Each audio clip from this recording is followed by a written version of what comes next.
Ooh, check this out, an ape pin. Someone just walked past, gave me one. He's clearly making merch to give to you, me, anybody who comes past here, because we are at Apefest. This is the seaport right next to Brooklyn Bridge, and Bored Apes are still dominating the conversation. What is going on with that crazy film all about Bored Apes, neo-Nazis? What's going on there? And also, what did Amy Schumer do to piss off the Bored Ape Yacht Club? All of that coming up. Acquisition Royale is a mergers and acquisitions battle royale game. You can think of it as a mix between a deflationary NFT collection and a PvP play-to-earn game. The game is developed by Pre-PO, which is a gamified DeFi exchange that gives you exposure to pre-IPO and pre-token markets like SpaceX or MetaMask. Start building your empire at acquisitionroyale.com and unlock exclusive items for your Pre-PO profile. DeFi users, you no longer need to pay expensive and unpredictable interest rates on your ETH loans. Liquidity, a decentralized borrowing protocol, allows you to borrow against your ETH interest-free. Loans are paid out in LUSD, a USD-pegged stablecoin, and need to maintain a minimum collateral ratio as low as 110%. To learn more, head over to liquidity.org/Defiant to get started and get the most out of your borrowing needs today.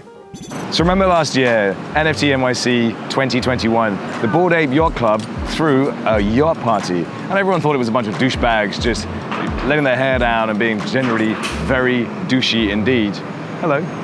Well, this time we are in the shadow of the Brooklyn Bridge, and they've taken over this entire area. There is a monster inflatable behind me. People are taking pictures of it like they've never seen anything like it in their lives before, and maybe they haven't. You hear them saying, Apefest? Ooh, apes, I've heard of that. But certainly, most of the people walking past here do not have an ape. Now, the first night of Apefest took place last night, and it all happened against the backdrop of this incredible documentary detailing in just excruciating detail all of the possible dog whistle, neo-Nazi iconography that's present in the collection. Now, has this done anything to the floor price? Well, no, because most of the people who own apes, well, they're pretty much kind of dedicated to the ape ecosystem. We were wandering around here yesterday and you would see people all dressed in the same black t-shirt, and it started to feel just a little weird, like people wearing the merch.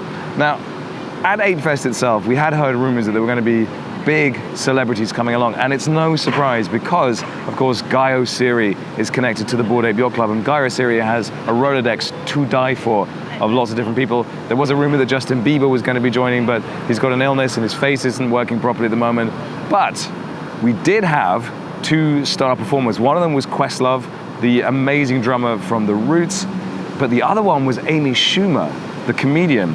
She got up on stage, admitted to knowing nothing about NFTs, completely failed to read the room, and she said, well, NFTs, that stands for not fucking tonight, is that correct? Complete lack of any kind of sympathy with the Bored Ape people themselves, and apparently it went down like a lead balloon. Other piece of news, one final Mega Mutant has been minted. It's a gold one. Someone took their M3 serum and did something with it. They gave it to their ape and minted that gold one.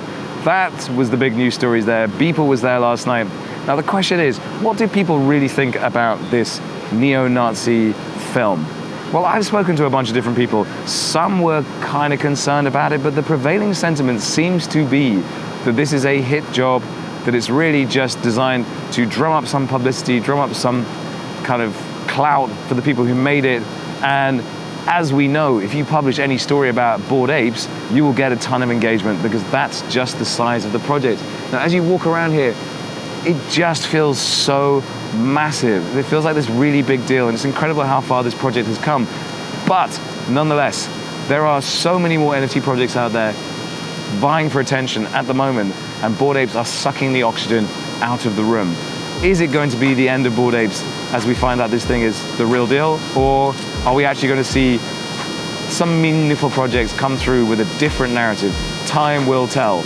But for now, this is it.